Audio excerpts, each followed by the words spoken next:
Welcome, everybody, to the latest edition of the Bullpen with Adam the Bull, brought to you by Bet Rivers. You see him right there, longtime NFL quarterback, NFL analyst. He's on the Ultimate Cleveland Sports Show often. He's been on the podcast before. Shaun King is with me. Shaun, how you doing, buddy? I'm great, man. Happy holidays to everybody. Hope everybody's having a wonderful time with friends and family. And go ahead, I guess we could say early, but hopefully great. Happy New Year as well. Yeah, same to you. And it's funny, we were talking off the air about weather, and I said I've always lived in a cold weather city. You said you've always lived in a warm weather city. Have you ever been somewhere? Have you ever had the opportunity to have a white Christmas, though? Yeah, I was in Detroit and Indy during my career, so Okay. I got a little snippet of it. I didn't like it at all, so You'll take that palm tree Christmas instead. I'm flip-flop Charlie these days, dog. If I can't put on flip-flops 300 plus, I'm not living there. That's right. All right, a lot to get to it, Shaun. But first, I want to let you know that Bet Rivers players can place a same-game parlay of at least $10 on NFL or NCAA football games, and they'll receive an entry into the weekly Squares game. Winning Squares can earn up to a $50 bonus bet per entry. See the Bet Rivers app or website for more details. A lot to get into, Shaun, and want to get your thoughts on the college quarterbacks coming into this draft. But the Browns lose this week. Played a solid game against a good team in Buffalo, but they lose. The Titans win. The Raiders lose. The Giants lose. So, as we sit here today, the Browns have the third pick in the draft. But if they lose out, they're going to have the second pick because the Raiders and Giants play next week. So unless that game ends in a tie, the Browns will, because a tiebreaker, will move ahead if they lose out on the team that wins that game. So they pretty much, if they lose out, locked into a top 2 spot. So what will the Browns do with that pick? Well, a lot of that has to do with how they're feeling about Shadeur Sanders right now. There's certainly mixed opinion. There's insane people that hate the guy. There's insane people that you can't say anything bad about the guy. I know you've talked about. I think the conversation generally about Shadeur Sanders, much like a little bit like society right now, is very unhealthy because the extremes are crazy. And then those of us who want to be in the middle and be honest about it, we get blown away by their crazy voices. That's how I see it. I don't know what you see of this situation. Well, let's do this. Let's have a real, honest, macro conversation about the Cleveland Browns. Yeah. And during this conversation, there are going to be some things that I'm going to point out that I think are microcosm that impacts a lot of organizations, and it separates the organizations that win on a consistent basis from the organizations that seem to be in this perpetual loop of failure. Yeah. And number one is, are we bringing Kevin Stefanski back next year as the head coach? Are you asking me or what I think they're going to do or what I would do? I'm basically posing the questions that the Haslam should be asking themselves. Yes, right. I think he's going to get fired. I think he is going to get fired. I think you should go ahead and fire him. Yeah. Because he feels like he's coaching for his job. And it may seem like a defeatist attitude, but sometimes what's best long-term for the organization might not be best short-term for the people currently running the organization. And the worst thing the Browns can do is win these last 2 games and end up picking 8th or 9th instead of potentially having the 1st through the 3rd overall pick. And that's regardless of what they decide to do with that pick. There's just so much value attached to picking that high, whether you take a elite prospect, whether you trade out of it and add extra picks and draft capital later, whether you take a quarterback if you love one, whatever you decide to do, there's a lot of value in having a top 3 pick. So I think they need to start there. To the Shedeur question, Shedeur's done some good things. He's done some bad things. But I'm putting myself in the position of the Haslams. Do we currently have a better option at quarterback? A guaranteed better option at quarterback for 2026 than Shedeur Sanders? I've got to ask myself that question. It's not about, do I think he's the franchise quarterback? It's not about anything other than right now, do we have a better option? I would say the answer is no. Interesting. So you don't like Mendoza and Moore. You don't think it's – I've said all along, like, I don't know well enough, but I don't think either of those – I'm not sure that either of those guys are better than Shedeur. But you follow this bit much closer than I do. You're breaking down the film on these guys. You're not convinced that Mendoza or Moore are better than Shedeur. Is that fair? I'm not convinced that we can get either one of them. First of all, Dante Moore hasn't said he's entering the draft. Okay. Most likely, Mendoza's going to be the number 1 pick. So I have to operate with what the facts are in front of me. Okay.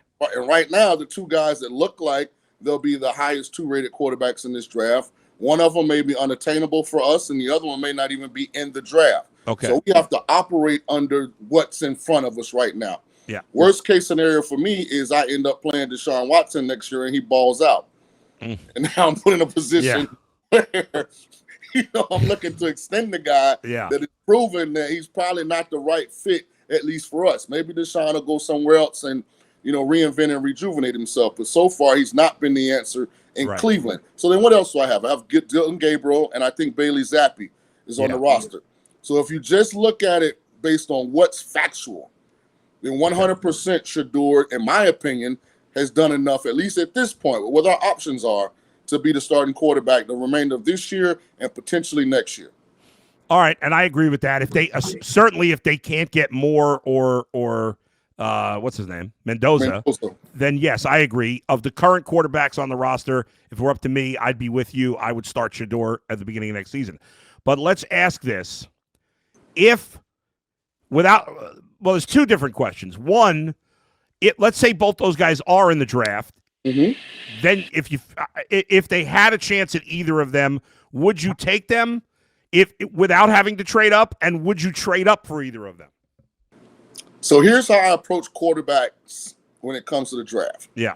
If I put Mendoza and Dante Moore in the draft 2 years ago with Caleb Williams, Jaden Daniels, Drake May, Bo Nix, Michael Penix, J.J. McCarthy.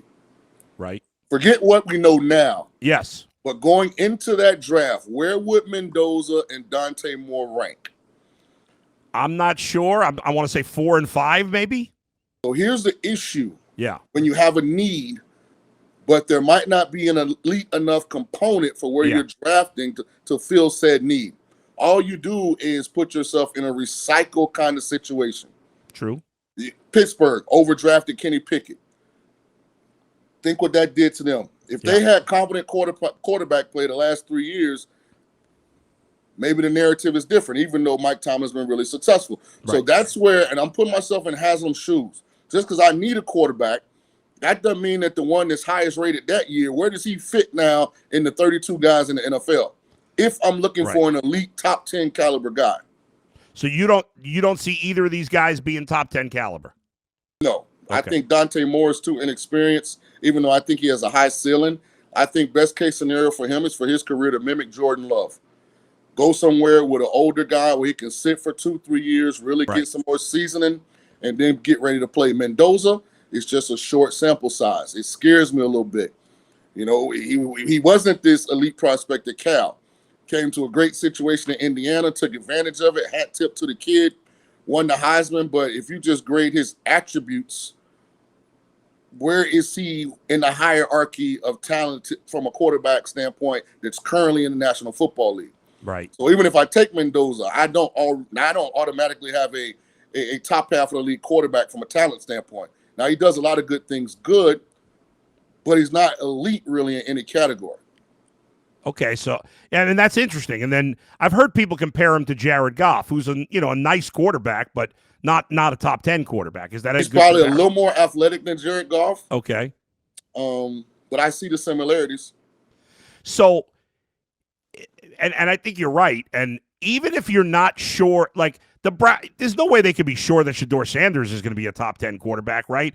But Absolutely he's already here. He's already here. So if you're not convinced of the other guys, then just take a wide receiver or an offensive lineman or trade down and take one of those guys and get another pick, right? Because you're like, okay, well, I don't think we have a top 10 quarterback, but these guys aren't either. But I only had to spend a 5th-round pick on Shedeur. I'm not going to spend a top 5 pick on a guy that I don't feel certain is going to be a top 10 quarterback. Is that fair? Absolutely, because here's how, and again, I'm putting myself in the Haslam's. If I owned an NFL team, my approach would be drastically different. I fill needs in free agency. I add elite assets in the draft, regardless of position. Yeah. Because I'm getting an opportunity to take a guy that would cost me a premium in free agency for a discounted rate because of the salary structure attached to the draft. Yeah. So I don't care what position the guy is. I'm going to rank my board, and I'm literally going to live on that board. I get what you're saying. I mean, that's what the smart teams do, right? You know, I mean, yeah, you maybe use position to break ties, or need to break ties, but ultimately, you don't reach. Yeah, you don't want to do that. You mentioned the Steelers did that before the Patriots got it right with Drake May. They did that there, you know, with God, I can't think of anybody's name right now. Mac Jones. So there you go. They reached with Mac Jones, certainly. I'm curious. Before I want to get back to the Browns and some other things, but there's just speaking to that draft right quick before we move on.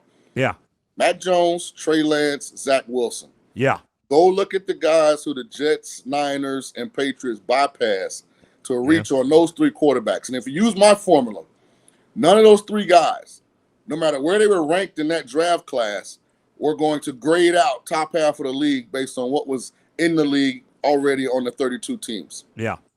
No, that's it. It's simple. If the Browns believe, now you obviously disagree, but if the Browns believe that Mendoza or Moore are going to be they think there's a good chance they're going to be a top 10 quarterback, then you draft them. If you don't, then you stick with what you got and you take the best player available, which is hopefully an offensive player, but because the offense is just so bad. I wanted your thoughts on it's interesting. Baker Mayfield got off to a really good start this year. He's been terrible for 2 months. Trevor Lawrence, everybody was off the Trevor Lawrence bandwagon. He's been great for 2 months. What's your thoughts right now on those two guys? Trevor's still got to prove it to me. Okay. Like he's had these streaks before. Yeah. Doug Peterson's first year there, he got hot. He's had these streaks where he lives up to what he looks like. Because when Trevor walks in the building, if you're going to design an NFL quarterback, he's kind of like, in the anatomy class, you used to have the skeleton, and he's kind of like the what you're looking for. Right. But he can get erratic, physically and mentally. But it looks like Liam is doing a good job of nurturing, that enthusiasm and kind of containing it and trying to bring out the strengths of it. Who was the other guy you mentioned? Baker. Baker goes back to one press conference. Baker's rolling. He's an MVP candidate, and he has a press conference, and he says, when I acted like this at Cleveland, they said I was immature. Now I act like this in Tampa, and they say I'm gritty and I'm a winner. And he's been butt cheeks ever since. Baker is a guy, and you run into these athletes, bull. Yeah. He's only good when he feels like everybody's against him and his back against the wall. Yeah. He's just one of them athletes. You got to keep foot on his neck at all times. You got to keep talking down to him, even when he has success, because that's when he operates at his best. The minute he thinks he's back to being Heisman Trophy Baker and, dancing, you remember the viral video with him in Oklahoma, Yep. That Baker is mistake prone and inconsistent. Yeah. So he's in that stage right now. We got to get him back to, thinking that he don't deserve to be in the upper echelon. Get him back hungry. You're right. It seems like every time everybody's ready to go, okay, Baker's there, the rug comes out from under him. You're right. Another guy in that same draft, Sam Darnold, obviously terrible with the Jets. We know how bad an organization they are. They're really no different than the Browns. He obviously went to Minnesota, had a good season, but fell on his face in the playoffs. He's having a great season with Seattle. They're an excellent team. If he plays well, they could possibly win a Super Bowl. But do you trust him in the postseason right now? I don't. Yeah. I never will until he does it. Yeah. There are some quarterbacks that are really talented. Sam Darnold's one of them. But I think they have, I don't know if it's self-confidence, but I feel like they get mentally hijacked when the moments are big. Ty Simpson, the quarterback at Alabama, seems to have that same characteristic, like that deer in the headlights look, like that. There's pressure everywhere, and the pocket's clean. Mm-hmm. Like, I gotta throw the ball away, and when you should sit there. Like, he's got a little bit of that to him. And the problem that scares me is he's been in the league a long time. If he was going to grow out of it, wouldn't he already have grown out of it? Like they Yeah. tried to hide Sam Darnold in the first half of that game last week. Yep. They tried to hide him. And it looked like he tried to hide himself. He was afraid to push the ball down the field. You know, he didn't want to make a mistake. And you can't win a championship with a quarterback that has confidence issues when the stage is the biggest. And so maybe he can overcome it. Maybe he can't. I won't believe he can until I see it, because I've seen him let me down too many times. And the last thing you want to do is have a ticket in a big game with Sam Darnold as your quarterback and be there throwing stuff at the TV. Yeah, fair enough. Quinshon Judkins with a serious injury yesterday, breaks his tibia, broke his ankle. I guess they're looking at his knee. Hopefully his knee is okay. We'll see. Is this, if you're the Browns, like usually with broken bones, you can recover and maybe be ready for the next season. So assuming his knee is structurally sound, are you know, obviously they're going to take a running back high, but is this something like, how concerned would you be right now, again, if you're Jimmy Haslam, about Quinshon Judkins for next year? Well, it sucks because I heard he's a great kid, not Yeah. just player. Like, it seems like the guys really like him on the team. My approach at running back, you can never have enough. Yeah.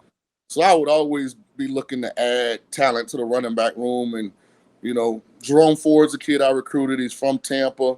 I think he's probably last on your depth chart right now. Yeah, he's hurt. If I can upgrade the back end of that running back room every year, I just would do it. Because out of all the positions, that seems to be the one where you need depth, you know, to get through a full season, and especially if you're going to make a playoff run. But he's young. There's a broken fibula or something. Fractured fibula, dislocated ankle. Yeah, he'll be back. Yeah. All right. In the draft, I don't know how much studying you've done of the wide receivers yet, but if the Browns are going to take a wide receiver high, we got Tate, you got Tyson. Those seem to be the guys people are talking about the most. Are those guys or anybody else, do you think, top 10 pick worthy? I'm not prepared to answer that yet. Not yet? I haven't done a deep enough dive, and I know the guys that everybody talks about. The kid at USC reminds me of Amon St. Brown. Yeah. And the thing with Tate, he's talented, but he's never been a number one. Good point. So for where you're going to have to draft him, do you truly believe he's a one? That's a good question. You know, it's not like they're bringing him in and Jerry Judy's this established like elite number one receiver. Like, they need a legitimate number one guy. Yeah. And now that makes Fannin look a lot better. And Isaiah Bond, you know, who's shown some flashes, you know, they need a dude. So you'd have to really feel like he's a dude. So I got to do a deep dive, because a lot of times my wide receiver rankings are drastically different than what the pundits, you know, on the big platforms say. But I think a receiver, you can do a really good job in free agency. Look at Jacksonville, Parker Washington, Jacoby Myers. Think about, they're doing this, and Brian Thomas isn't playing well, and Travis Hunter's hurt. It is pretty impressive. Washington has been a revelation this year. And you're right, they traded for Jacoby Myers. They just extended him. Mm-hmm. They got a lot of nice depth at wide receiver. Brenton Strange is playing well, the tight end. So, like, if you're good at evaluating, you can get that room talented to a point where you can win big. Yeah.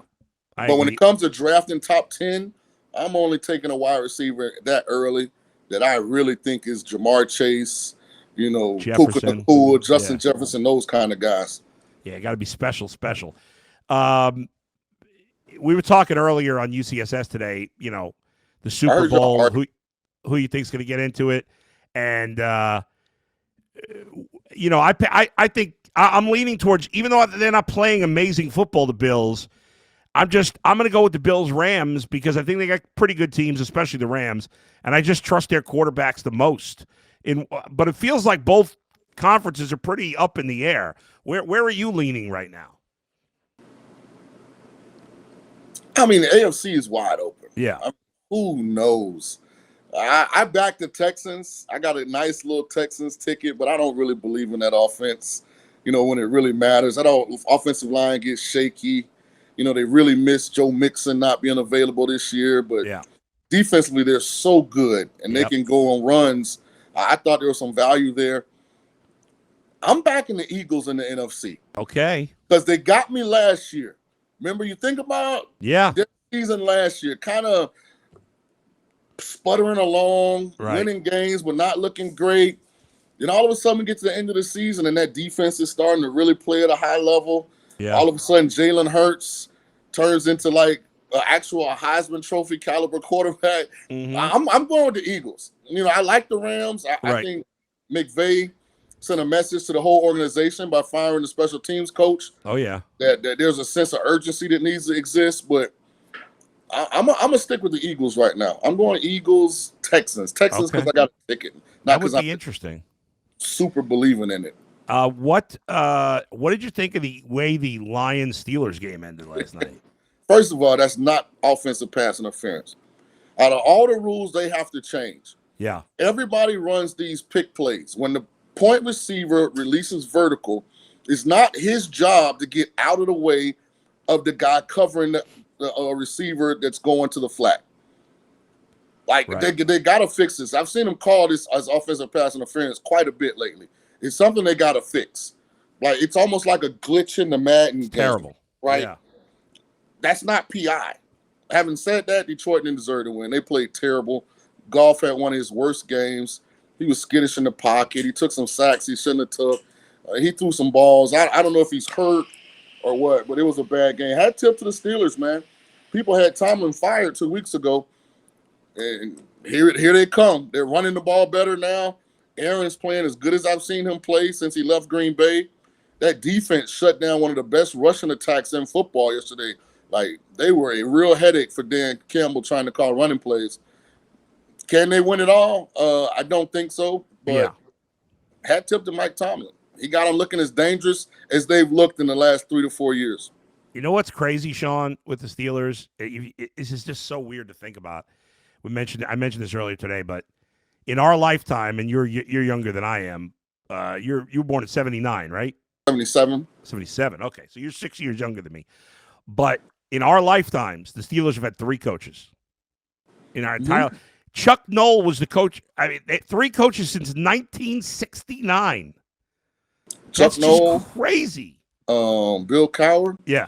Mike Tomlin. I mean, Mike Tomlin's never, and people know this now, it's a known stat, but think about the National Football League. Yeah. Tomlin's been in Pittsburgh how long? I want to say it's 20 years. I'm going to never had a losing season. Think about that, especially covering the Browns for a living. Exactly. Think about that. Yeah. That's such an impossible thing to do in this league. Now, granted, people kind of can get worn out if you're a Pittsburgh fan. Yeah, I know we never, but hey, listen, it could be worse. That is one of the most unbelievable accomplishments to me of modern football. In the National Football League, the one professional sport where there's true parity, because everybody operates on the same budget. That's right. You literally can go from Jacksonville last year to Jacksonville this year in one offseason. Like, you can go from the Carolina Panthers last year to the Carolina Panthers this year in one offseason. And say he's such a good coach that they've never lost more games than they won. That is incredible. It is wild. This is his 19th season with the Steelers. It's not like he's had Ben Roethlisberger the whole time. Right. Like, he's been putting this thing together with Mitchell Trubisky, Kenny Pickett, Landry Jones. Like, I mean, come on, man. Mason Rudolph. I think during these, if I remember correctly, I think the Browns have been over 500 3 times in the 19 years. I think 3 is the end. You're right. Even if you go back to Ben Roethlisberger's last year, they've gotten average or worse quarterback play all the time, and yet they still finish 500. And there's been a couple of years recently where I'm like, this is the year. It's over. They're not going to do it this year. And they always find a way. Now, they haven't won a playoff game in forever, but watch this. This is where you have to be careful when you buy into narratives. Yeah. They've been trying to fire Tomlin for 2-3 years. Yet his buddy in the division, Harbaugh, has the NFL MVP 2 of the last 3 years, and they ain't won it either. You know, it's funny. I said that it wouldn't be if I were Tomlin in the Steelers. If I'm Tomlin, I almost want to go somewhere else where I'm going to be like appreciated more now, because obviously he'd get a head coaching job easily. But I agree with you. If I had to fire, if I were the owners of the Ravens and Steelers, I actually said this recently. If I had to fire one of those 2 coaches, I'd fire Harbaugh, because Tomlin has overachieved in the last few years. Harbaugh, some of his game plans with Lamar Jackson, where they're throwing the ball a zillion times, he's had some terrible game plans in the playoffs that have certainly cost them. His team's been amazing. We've never, like, when's the last time we said, "Oh, I expected the Steelers to win that playoff game," and they lost? That hasn't happened in a while. Whereas the Ravens, every year they lose a game we expect them to win, or not, maybe not every year, but certainly a number of years. Speaking of yesterday, like, no Derrick Henry last 12 minutes. That was weird. I know his fumbles early in the season all came late in games, but not at all. Yeah. What I don't understand is why Zach Taylor isn't getting fired. He sucks. You know what? Yeah. I truly think Burrow likes Zach Taylor. I think that's a Burrow call. I truly do. That's the only thing that makes sense. Right. Because Joe could get him fired, probably. Right. If Joe went in there and was like, I think we should go in a different direction, guess what? They would go in a different direction. I think that's Burrow and Zach got a really good relationship. Yeah. When Burrow's been healthy, since he's actually been pretty good, he just hadn't really been healthy since they made the Super Bowl run. Right. He hasn't been able to consistently stay healthy. It's been a problem. Shaun, great stuff as always, man. I appreciate you taking the time, and we'll talk to you again soon. All right, man. Happy holidays. Happy New Year. All that good stuff. Thank you, Shaun. The great Shaun King. Always great talking with him. Thank you for joining me, everybody, today. Thanks to Max and Z for producing today. And I'll be on again. We'll be on again Tuesday, and we'll have Dustin live with me at 9 a.m. Zach Jackson later in the week. Until then, I'll talk to you next time in the Bullpen with Adam the Bull, brought to you by Bet Rivers. See you, everybody.